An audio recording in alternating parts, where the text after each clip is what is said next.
Alright, so I decided that I'm going to make a video series on the topic of what is metamodernism. And I'm gonna do this because I'm making myself. We'll see where this goes. So, to me right now, metamodernism is the both and mentality. It's the mentality of saying both and rather than either or. Yes, both and is just one way you can describe metamodernism. However, it makes most sense right now for me to identify this is what metamodernism is mostly about right now. So both and for me is really just the idea of having two things be equally good, and no one is better than the other. Like, maybe in traditional texts, you say, well, you kind of search for a answer, a solution, and you say which one is better in the end. You're kind of trying to figure it out.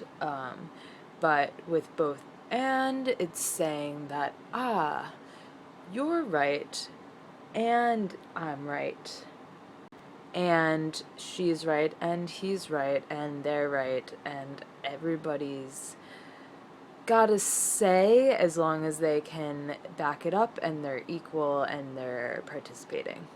And so what this really means, somebody else kind of described it like nursery school or whatever, when you're going around the room sharing things and you're like, well, one person gets one and another person gets one and we all get one, yay.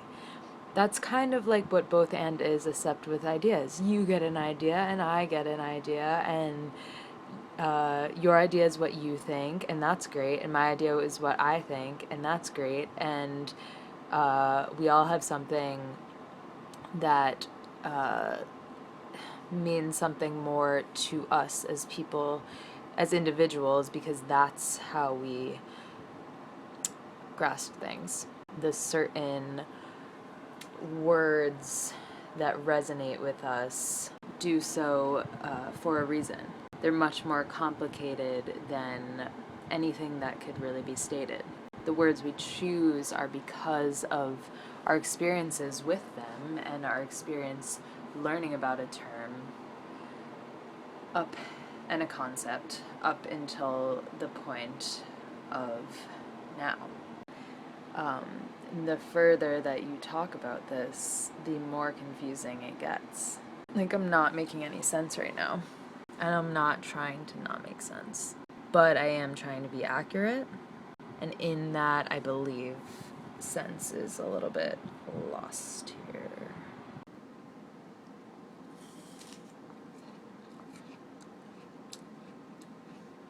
But the thing is that we know that we have to stop this nonsensical conceptualizing, because there won't ever be an end. And that's why the both and theory makes sense, because what's happening with the boths are, it's these two or multiple points that we define as ends for making something that is really endless. And the thing is, I'm not even trying to get off track here, but I am so off track. This is about metamodernism, not totally both and, but to me, that's kind of how I see metamodernism manifesting itself, especially in the realm of like design and writing, maybe a more practical application. I see metamodernism as an oscillation between postmodern and modern sensibilities. We favor relativism. However, we want and need some kind of structure. And what's happening right now is that even though we are still in this, we have developed a more metamodern sensibility as a society, we still do lean a lot towards the postmodern sensibility. There's still more and more and more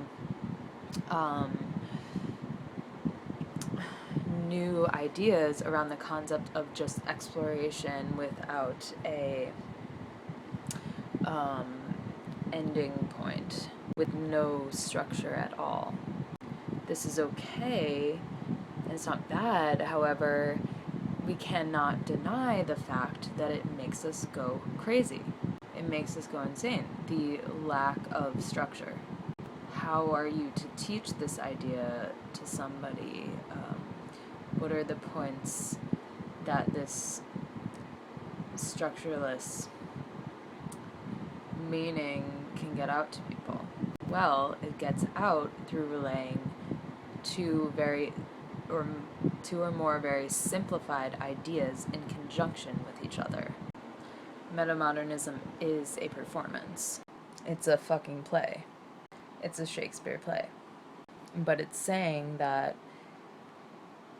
ideas are characters in this play, and they can't really live without each other. You can have a plot with just one character, although you could. But it's not only saying, in that sense, that we're just doing this both and mentality thing because we want everybody to be equal. It's saying that everybody actually needs to be equal so we can understand ourselves, our society, and everything better. Like, you can't have a full awareness of things if you're not questioning them nonstop. And we learn this from relativism and postmodernism.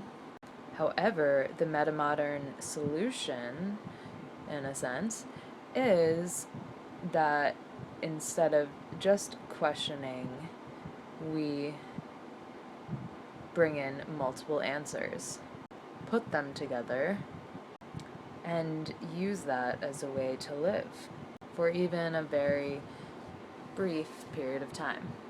Metamodernism is not a cognitive dissonance, but a wholeness. It's both a joke and something serious. Metamodernism is quirky, and it's new sincerity, and it's new neo-romanticism, and it's new irony, and it's balkanism, improvisation, performatism, sea-punk. I have a list with more of these on them. It's new aesthetic, the uncanny, the infrathin, balkanism, performatism, new irony, gen art, glitch art, quirky, neo-romanticism, new sincerity, post-aesthetic, post-aesthetic, vaporwave, sea-punk, hypermodernism, new media, neo-modernism, post-internet, post-Google/Facebook, new engagement, new weird, neoliberalism, digimodernism, altermodernism, post-irony, remodernism, post-humanism. It's all these things existing at once. So I think that metamodernism in design is basically giving people options. Further than A/B testing, which is testing the options through a very ambiguous process of evaluation, but it's in fact offering people more than one thing simultaneously.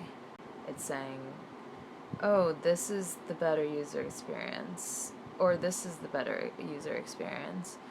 Okay, I'm going to have both of them together next to each other, and through that, you don't get both user experiences, you get a totally different one. What that is yet, I don't know. Depends on the combination. It's about both and